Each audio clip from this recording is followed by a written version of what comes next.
છોટાઉદેપુરની ધરતી પર પધારેલા સૌ આગેવાનો, યુવાનો, માતાઓ, બહેનો, અલગ અલગ ગામના તાલુકા પંચાયતની સીટ પરથી ચૂંટાયેલા સભ્યો, જિલ્લા પંચાયતના સભ્યો, જે કંઈ પણ આપણા આગેવાનો છે બધાયનો હું પહેલા તો ખૂબ ખૂબ આભાર વ્યક્ત કરું છું કે આમ તો આ વરસાદ ચાલુ જેવું છે તેમ છતાંય આટલા ઉત્સાહ સાથે તમે બધા આવ્યા છો અને અમારી વાત સાંભળી રહ્યા છો એ બદલ સૌને મારા પ્રણામ. છોટાઉદેપુર જિલ્લામાં અમારા ઝાંસીની રાણી જેવા બેન છે રાધિકાબેન રાઠવા. એ આમ તો બધા રાજકારણમાં જિલ્લા પ્રમુખ કે લોકસભા પ્રમુખ એ બધા પુરુષો હોય, પણ છોટાઉદેપુરનું નેતૃત્વ આમ આદમી પાર્ટી તરફથી રાધિકાબેન ઘણા લાંબા સમયથી પૂરી તાકાતથી સંભાળે છે. હું એમને ખૂબ ખૂબ અભિનંદન પાઠવું છું. અને એવા મંચ ઉપર બેઠેલા આપણા યુવરાજસિંહભાઈ, મનોજભાઈ, નિરંજનભાઈ વસાવા, દિલ્હીથી ખાસ પધારેલા દિનેશભાઈ, અને હમણાં જ જેણે આમ આદમી પાર્ટીમાં જોડાયા અહીંથી એવા અલગ અલગ આગેવાનશ્રીઓ, મને બધાના નામ ખ્યાલ નથી, પણ જે કાંઈ જોડાયા છે બધા મિત્રોનું સ્વાગત કરું છું. અને આમ તો આ છોટાઉદેપુરથી લઈ અને પંચમહાલ આખા જિલ્લાની અંદર જેમણે આપણને મજબૂત બનાવવા માટે થઈ આપણી પાર્ટીમાં હમણાં જોડાયા એવા રામચંદ્રભાઈ બારિયા, એનોય હું તો વિશેષ આભાર માનું છું, કેમ કે એ પણ ખૂબ શક્તિશાળી વ્યક્તિ છે. ખૂબ સમાજમાં અને હાલોલ વિસ્તારમાં ખૂબ એમનું વર્ચસ્વ છે, અને એ પણ હમણાં ભાજપમાંથી આપણી સાથે જોડાય અને આપણે હાથ મજબૂત કરવાનું કામ કર્યું ચૈતરભાઈના. તો એકથી એક એવા મજબૂત માણસો ચૈતરભાઈના નેતૃત્વમાં આમ આદમી પાર્ટી સાથે જોડાય અને ગુજરાતના લોકોનું ભલું થાય એવું કામ કરી રહ્યા છે. આ જે કોઈ લોકો હમણાં જોડાયા, રામચંદ્રભાઈ જોડાયા, બીજા જોડાયા, બધા જોડાયા, શું કામ જોડાયા?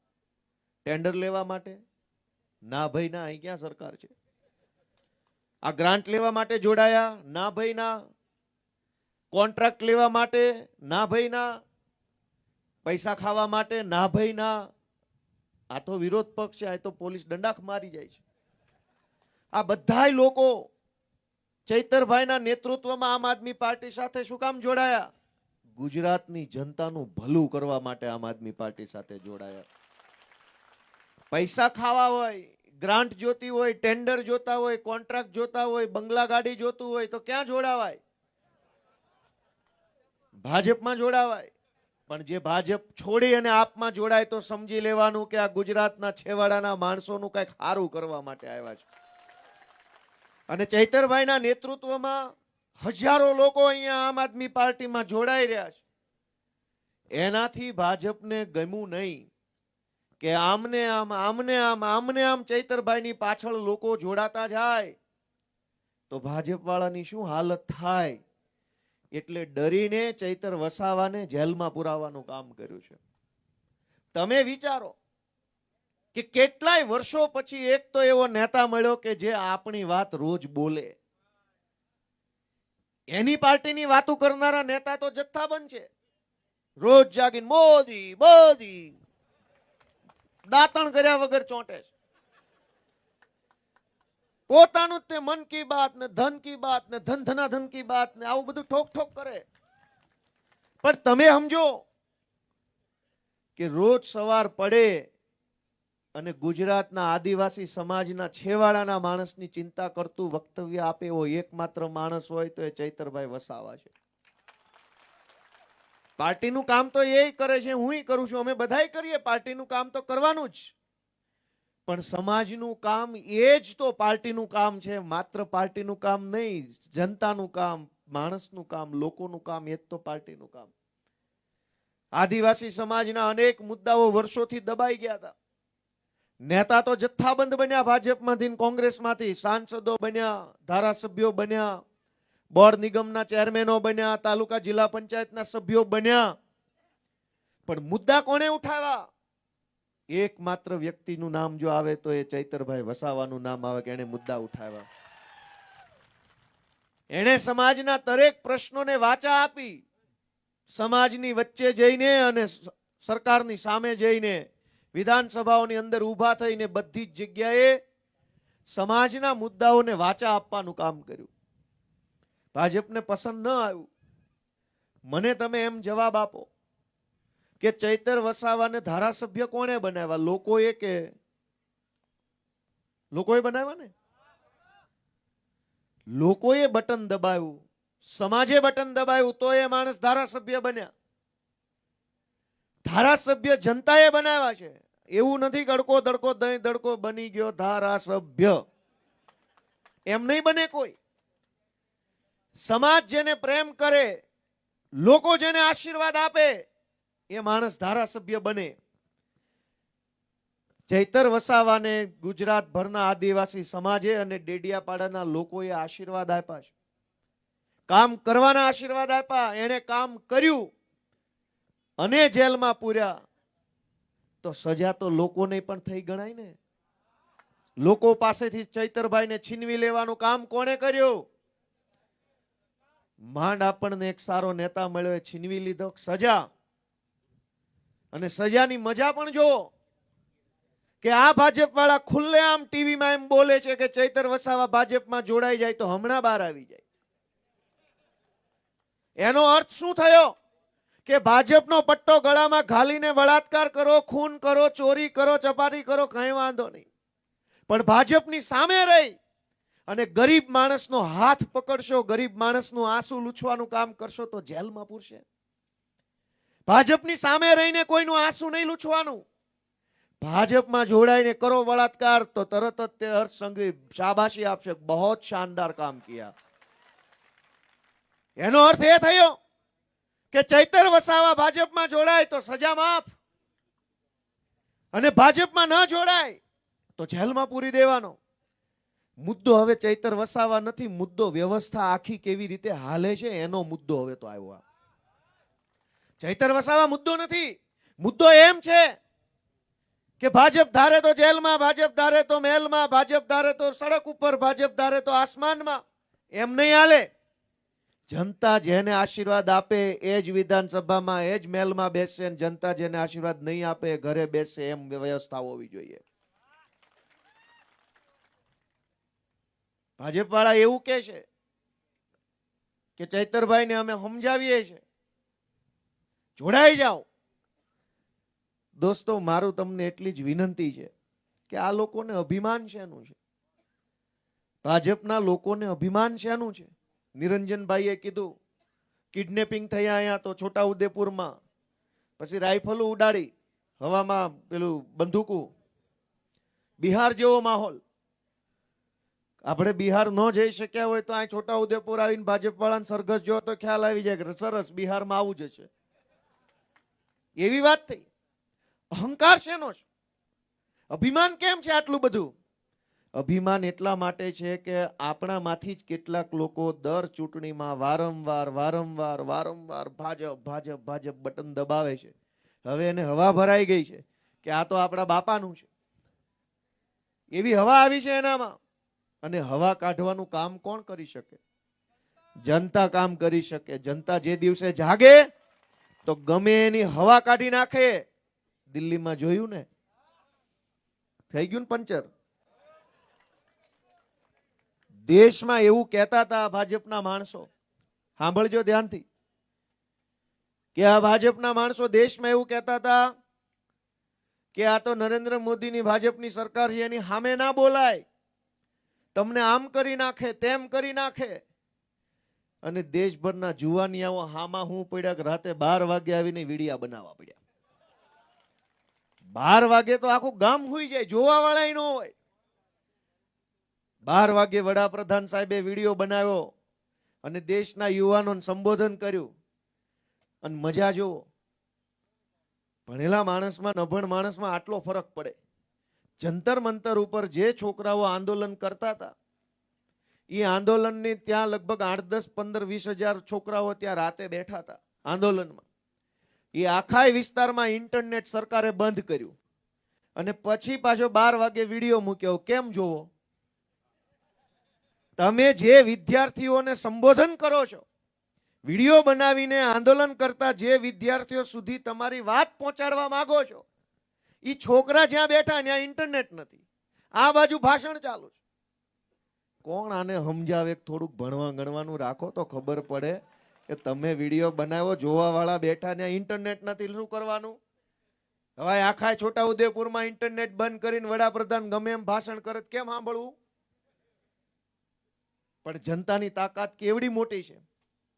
જનતાની તાકાત એવડી મોટી છે કે જે ભાજપ વાળા એમ કહેતા હતા કે અમારી સરકારોમાં રાજીનામા ન હોય, કોઈ દિવસ આ ભાજપ સરકાર છે, અડધી રાતે રાજીનામા આપીને રવાના થઈ ગયા અને કોઈને કહેવાય નથી આવ્યા. તો આખા આંદોલનમાંથી મને એમ લાગે છે કે 3 વસ્તુ શીખવા જેવી છે.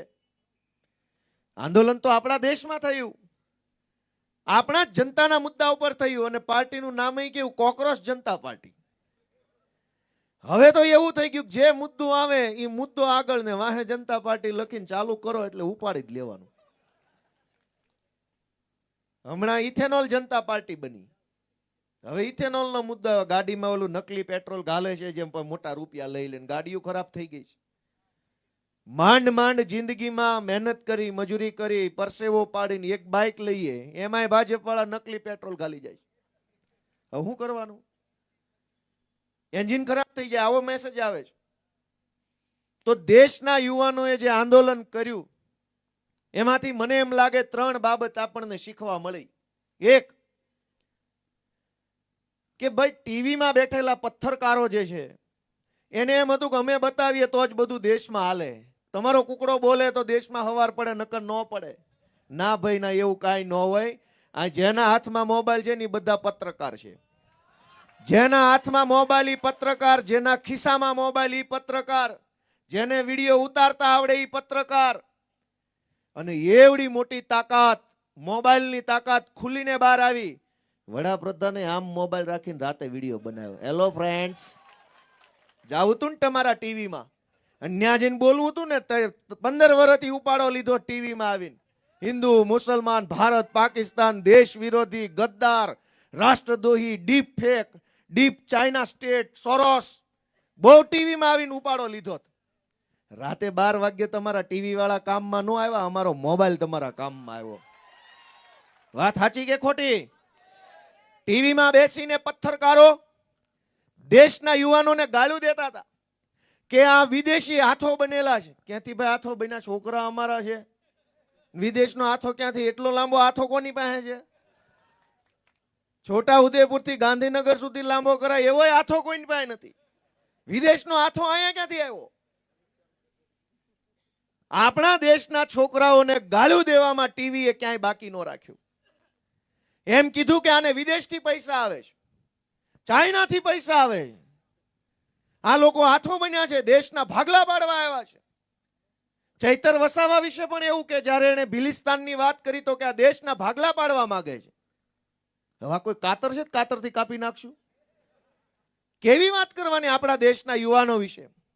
ભાજપના નેતાઓ અને ટીવીના પત્રકારોએ ભેગા મળી અને દેશના આંદોલનને દબાવવાની કોશિશ કરી, પણ દેશના યુવાનોએ પોતાની તાકાત સોશિયલ મીડિયાના અને મોબાઈલના માધ્યમથી આખા દેશને બતાવી કે જો વાંકા વાળી દેવામાં આટલી વાર લાગે.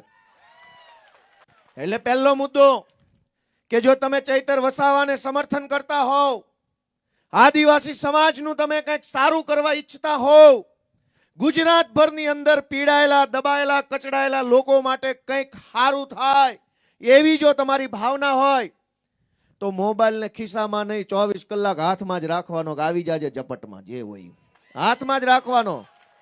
જ્યાં ખોટું થાય, જ્યાં અન્યાય થાય, જ્યાં અત્યાચાર થાય, જ્યાં ભ્રષ્ટાચાર થાય, બનાવો વિડીયો ને મૂકો સોશિયલ મીડિયામાં. જો હારા હારા વાંકા ન વળી જાય તો કેજો દોસ્તો. મોબાઈલને ખિસ્સામાં રાખવાનું. હવે એ મોબાઈલ નવા જમાનાની તલવાર છે. જૂના જમાનામાં તલવારથી યુદ્ધ થતું. આ છેલ્લે જોઈ લીધું મોબાઈલની રીલુથી થઈ જાય છે જે કામ કરાવવું હોય. તો તલવાર, ટેન્ક, તોપ, ગોળા કોઈની જરૂર નથી. એક વિડીયો બનાવો અને દુનિયા હલવલાઈ નાખો એવી તાકાત તમારા હાથમાં આપેલી ટેકનોલોજી. બીજો મુદ્દો કે આ ભાજપ વાળા એમ કહેતા હતા કે કોઈને આંદોલન નહીં કરવા દઈએ, પોલીસ આવશે, માર મારશે, જેલમાં પૂરશે. નવી પેઢીના શક્તિશાળી જુવાનિયાઓએ કીધું કાંઈ વાંધો નહીં, કેટલા મારશો, આવી જાઓ. પછી તો છેલ્લે ઓલા છોકરા પૂછવા માંડ્યા કે ભાઈ હું છે, ગોળા બોળા લાવ્યા છો કે નહીં, ચાલુ કરો કે નહીં? વિડીયો જોયા? છોકરાઓ ઓલાને પૂછતા હતા યુનિફોર્મ વાળાને કે કઈ પાણી વોટર કેનન લાવ્યા હોય તો ચાલુ કરો, નાવાનું ચાલુ થાય. સરકાર તમને ડરાવી દે. અને સરકાર કોઈ પણ પાર્ટીની શું કામ બનાવવાની? એટલા માટે કે આપણને ડરાવે. સરકાર તો આપણને હૂંફ આપવા બનાવીએ, આપણને હિંમત આપે એટલે બનાવીએ, આપણને સાથ આપે એટલે સરકાર બનાવીએ. અહીંયા તો ઊંધું છે, જેની સરકાર બનાવીએ આપણને દબાવે. દબાવવા માટે નથી મત આપતા ભાઈ, પણ અમને કોક દબાવતું હોય તો તમે આવીને બચાવશો એટલા માટે મત આપીએ. ચૈતર વસાવાને મત શું કામ આપીએ? કે કોઈ ભાજપ વાળો દબાવતો હોય તો ચૈતરભાઈ અથવા એની ટીમ આવીને અમને સપોર્ટ આપશે એટલા માટે મત આપીએ. સરકારથી દબાવવાનું હોય નહીં. સરકાર તો આપણને દબાવતા હોય એનાથી પ્રોટેક્શન આપવા માટે હોય. દેશના યુવાનોએ કીધું કે એમે કઈ જિંદગીમાં કઈ પામી નથી લીધું, 2 ધોકા તુંય મારી જા, પણ હવે અહીંથી પાછું ડગલું હટવા નથી થતું. તારી જે સરકાર હોય તે ભલે હોય, ન્યાય લઈને જઈશું. એ હિંમત બતાવવાનું કામ કોણે કર્યું? યુવાનોએ. દેશના યુવાનોએ જે હિંમત બતાવી એટલી જ હિંમત ગુજરાતના યુવાનો જો બતાવે ને તો 27 આવતા સુધી છે ને ભાજપ વાળા ભાગી જાય એમ છે. આ બધી ભાજપની આખી છે ટોળકી છે, એ પોલીસ અને સરકારી તંત્રની પાછળ રહીને તે મોટી મોટી વાતો કરે છે. એકેય નેતામાં હિંમત નથી કે મામલતદાર, કલેક્ટર, પ્રાંત, ટીડીઓ, પીએસઆઈ ની પાછળ છુપાઈને આગળ આવીને વાત કરે. સરકારી તંત્રના નામે દબાવે. ભાઈ મરદના ફાડિયા હોય તો સીધે સીધા આવો, અમે બેઠા છીએ અહીંયા, જે કાંઈ હશે એ ચર્ચા કરીએ. આ તો લોકોને ડરાવવા માટે મામલતદારોના ઉપયોગ કરે, પ્રાંતનો ઉપયોગ કરે, કલેક્ટરનો ઉપયોગ કરે. તમે કંઈક બોલો તો કે તારી પાણીની લાઈન બંધ કરાવી દઉં, તારું બીપીએલ નું કાર્ડ બંધ કરાવી દો. અરે ભાઈ, તમારા મા બાપે જો તમને કઈક સારા કામ કરવા પેદા કર્યા હોય તો બંધ ન કરાવાય. કોકનું બંધ હોય એનું ચાલુ કરાવો. બંધ કરાવવા વાળા તો ઘણાય મળી રહે. તમને તમારા મા બાપે જો સારા કામ કરવા પેદા કર્યા હોય તો કોકનું પાણીનું કનેક્શન બંધ થઈ ગયું હોય તમે આવીને ચાલુ કરાવો. કોકનું કૂપન બંધ થઈ ગયું હોય ચાલુ કરાવી દો. કોકને વિધવા સહાય ન મળતી હોય તો એમ કેવું જોઈએ કઈ મૂછાળો મરદ બેઠો છે, હાલો ચાલુ કરાવી દઉં. એના બદલે ભાજપની ટોળકી 12 માસ જનતાને દબાવે. તારું આ બંધ કરાવી દઉં, તારું તે બંધ કરાવી દઉં, તારું ઓલું. ભાઈ બંધ તો હવે તમારી આખી દુકાન જ અમે કરવાના છે. 27 ની ચૂંટણી આવવા દો ને, તમારું આખું ગોડાઉન જ બંધ. જોઈએ જ નહીં એકેય ભાજપ વાળો. દોસ્તો, બીજી સબક કે ડરવાનું નથી. અને જે નથી ડરતા એની વાત સાંભળવામાં આવે છે. દિલ્હીના જુવાનિયાઓ ડર્યા નહીં. પેલેટ ગન મારવામાં આવી, છરા નીકળે એમાંથી, હજારો છરા નીકળે ને શરીરમાં ગમે ત્યાં ઘૂસી જાય. પેલેટ ગનનું સંશોધન ભારતની બોર્ડર ઉપર પાકિસ્તાનના આતંકવાદીઓને મારવા માટે થયેલું. કે હજારો આતંકવાદી આવે તો સિંગલ ગોળી કોકને વાગે, કોકને ન વાગે. પેલેટ ગન એટલે એક બંદૂકમાંથી એક ગોળી છોડો એટલે 1000 છરાઓ ઉડે. આમ ચારો તરફ 1000 છરા તો ગમે એને વાગી જાય. આતંકવાદીઓને મારવા માટે પેલેટ ગન બનાવેલી. એ પેલેટ ગનનો ઉપયોગ આપણા દેશના બાળકોને ગોળીઓ મારવામાં થયો. અનેક છોકરાઓને પેલેટ ગનના છરા લાગ્યા. એક છોકરાની આંખ વહી ગઈ આજીવન માટે, હવે એક આંખ વાળો થઈ ગયો. છતાંય છોકરાઓ ડર્યા નહીં કે તમારા ભાજપના રાજમાં પેપર લીક થાય, ટાઈમે પરીક્ષા આવે નહીં, નોકરો મળે નહીં, ભણવાના ઠેકાણા નહીં. એના કરતા તો ગોળીઓ મારી દો, વાત થાય પૂરી. પણ હવે પાછું ન જાય. તો અહીંયા આપણને ક્યાં ભાજપ વાળાએ મહેલો બનાવી દીધા છે ને આપણે ઝરૂખે બેસીને વરસાદ માણીએ છીએ. અહીંયા એ જ જીવન છે. શાળામાં શિક્ષણના ઠેકાણા નહીં, દવાખાનામાં ડોક્ટરના ઠેકાણા નહીં, ડેપોમાં જાવ તો બસની વાત કરવાની નહીં, ઓફિસોમાં સાહેબો નહીં, પોલીસ સ્ટેશનમાં કોઈ સાંભળે નહીં. ફેસબુક પર પોસ્ટ લખો તો ભાજપ વાળા કે ઘરે આવીને મારી જાઓ. એના કરતા એક વખત છાતી કાઢીને બોલી લેવું છે કે હવે તારાથી જે થાય કરી લે, બાકી પાછું પગલું ભરવાનું નથી થતું. હવે એટલી હિંમત આપણે બધાએ બતાવવી પડશે. અને છેલ્લી વાત, આપણા છોકરાઓએ આંદોલન કર્યું એમાંથી દેશને શું શીખવા મળે? કે બોલો, બોલશો નહીં ત્યાં સુધી કાંઈ થવાનું નથી. આ છોકરાઓ બોલ્યા ન હોત પેપર લીક બાબતે તો હજુ કાંઈ થયું હોત? કયો જી, આપણા ગામમાં અનેક પ્રકારના અન્યાય અત્યાચાર થતા હોય છે. કેમ બોલતા નથી ભાઈ? શું તકલીફ છે? અને નહીં બોલવામાં શું ફાયદો છે? અને બોલશો તો કઈ ફાંસીએ તમને ઊંધા લટકાવવાના છે. બોલો. દેશના જેનજી યુવાનોએ આપણને બધાને સલાહ આપી કે બોલો, બોલતા શીખો. જ્યાં અન્યાય, જ્યાં અત્યાચાર, ત્યાં તાકાતથી બોલો. બોલશો નહીં તો રીબાઈ રીબાઈને મરશો, ને બોલશો તો યા તો એક વખત મરશો મરદની જેમ, ને કાં તો હારું આખી જિંદગી જીવી શકશો. જે છોકરાઓ બોલી ન શક્યા એ છોકરાઓએ મજબૂરીમાં આત્મહત્યા કરી લીધી પેપર લીકના કારણે. અને જે બોલ્યા બે ધોકા પડ્યા, પણ વટથી પાછા આવ્યા કે ન આવ્યા? ન બોલ્યા એ ક્યાં ગયા? એને મજબૂરી વશ આત્મહત્યા કરવી પડી. અને જે બોલ્યા 35-36 દિવસ હેરાન થયા, પણ વટ કેવો રહ્યો? કયો છે બધા? વટ રહ્યો કે ન રહ્યો? એટલે મારી તમને સલાહ છે કે બોલો, શરમાવ નહીં, ડરો નહીં, અને બોલશો નહીં તો ક્યારેય કાંઈ થવાનું નથી. 5-5 પેઢીઓ બોલ્યા વગર વહી ગઈ. આપણા બાપ દાદા સહન કરતા હતા, ને આપણે સહન કરીએ, ને છોકરાએ સહન કરે. પણ તો પેદા જ શું કામ થવું છે? સહન જ કરવાનું હોય તો જન્મવું જ છે શું કામ? અહીંયા નવી પેઢી ઊભી રાખી દો. અહીંયા આપણે જો આપણા બાળકોને, સંતાનોને જન્મ આપીએ તો કમસે કમ કઈક સારું જીવન એને મળવું જોઈએ. 5-5 પેઢીઓ એટલે તો પેદા નહીં થતી હોય, ખાલી આવીને સહન જ કર્યા કરે, મજૂરી જ કર્યા કરે. કેવો ભાઈ, વાત સાચી છે કે ખોટી? એક વખત એવો નિર્ધાર કરો કે હું બોલીશ, અને બોલવાનું જે પરિણામ આવે એ પરિણામ સામી છાતીએ ભોગવવા તૈયાર છું. બાકી બોલ્યા વગર રહીશ નહીં. એવો ધગધગતો યુવાન છું, એવો સંકલ્પ લઈને અહીંથી આપણે ઊભું થવાનું દોસ્તો, કે બોલવું જરૂરી છે. અને હાવ છેલ્લી વાત, કે જેને એમ લાગે કે મારે બોલવું છે, અવાજ ઉઠાવવો છે, આગળ વધવું છે, એના માટે રસ્તો ખુલ્લો છે. ગ્રામ પંચાયતોમાં સરપંચની ચૂંટણી દિવાળીએ આવવાની છે. એમાં કોઈ પાર્ટી બાર્ટી ન હોય, એમાં સ્વયંભૂ રામ ભરોસે હોય બધું. તમે ફોર્મ ભરી શકો, ગામના સરપંચ બનવા આગળ આવી શકો. કેમ નથી આવતા? અનેક ગામના લોકોની એવી ફરિયાદ છે કે અમારા ગામમાં સરખો વિકાસ નથી થયો. જે સરકારી ગ્રાન્ટ આવે એ ખવાઈ જાય. શાળામાં શિક્ષક નું આવે, અનાજની દુકાને જાઓ તો એ ગોલમાલ કરતા હોય, ઓછું અનાજ આપે, પૂરું ન આપે, સડેલું આપે, બહુ બોલો તો ના પાડે. ગામની અંદર ક્યારેક પાણી ન આવે, ક્યારેક સફાઈ ન હોય, ક્યારેક યોજનાનો લાભ ન મળે. હજારો પ્રશ્નો ગામડાની અંદર છે, તો કોઈ યુવાન આગેવાની લેવા કેમ તૈયાર નથી?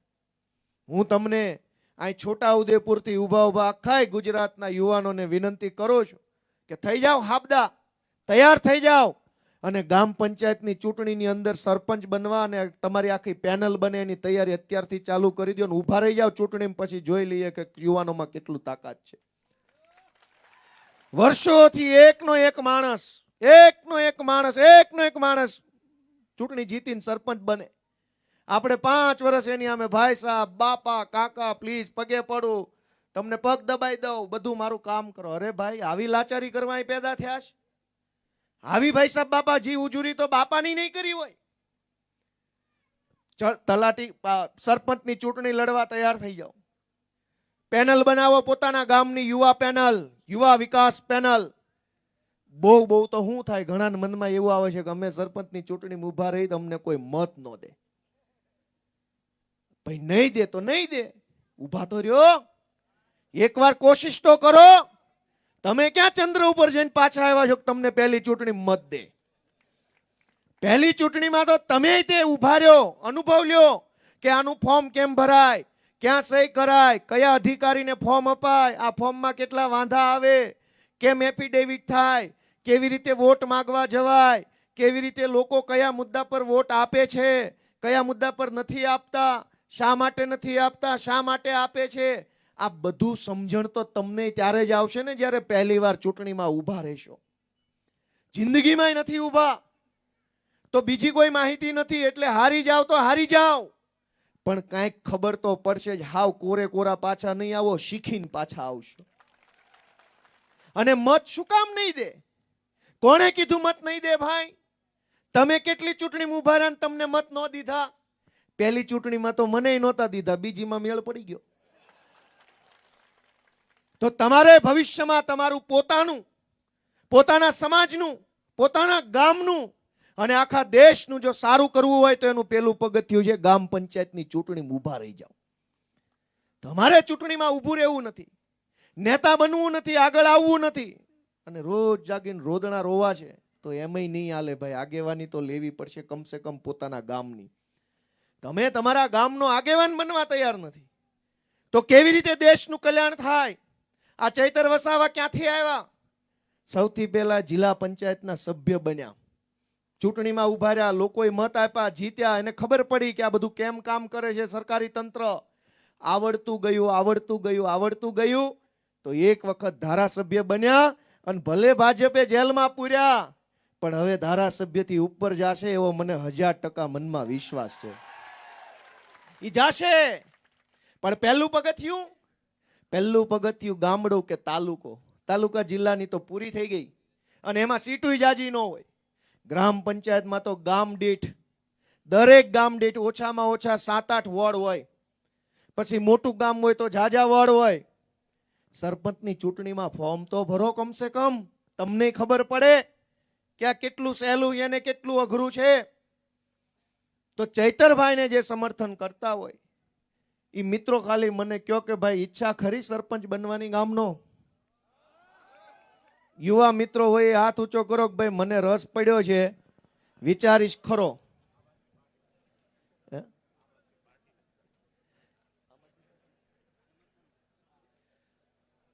એટલે આજે આપ સૌ બધા આવ્યા, હું બધાનો આભાર વ્યક્ત કરું છું.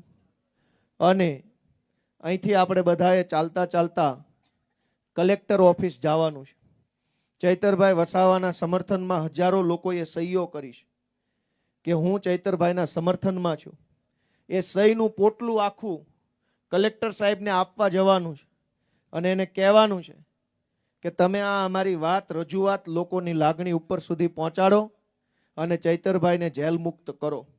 આપણા માટે સારા સમાચાર એ છે કે ચૈતરભાઈની સાથે એમના પત્ની, અન્ય ખેડૂતોના પત્ની એ બધા જેલમાં હતા, પણ હાલમાં માત્ર ચૈતરભાઈ અને એમની સાથે એમના પીએ અને બીજા 2 મિત્રો જેલમાં છે. બાકી બધાને છોડી મૂકવાનો હાઈકોર્ટે આદેશ આપી દીધો છે અને બધા છૂટી પણ ગયા છે અને ઘરે આવી ગયા છે. એટલે ચૈતરભાઈ પણ છૂટવાના જ છે, કેમ કે સત્ય ચૈતરભાઈના પક્ષે છે, જનતા ચૈતરભાઈની સાથે છે અને આમ આદમી પાર્ટી તો સદાબહાર ચૈતરભાઈની સાથે જ છે. આપ સૌનો હૃદયપૂર્વક ખૂબ ખૂબ આભાર. ભારત માતા કી જય. આદિવાસી. ખૂબ ખૂબ આભાર ગોપાલ.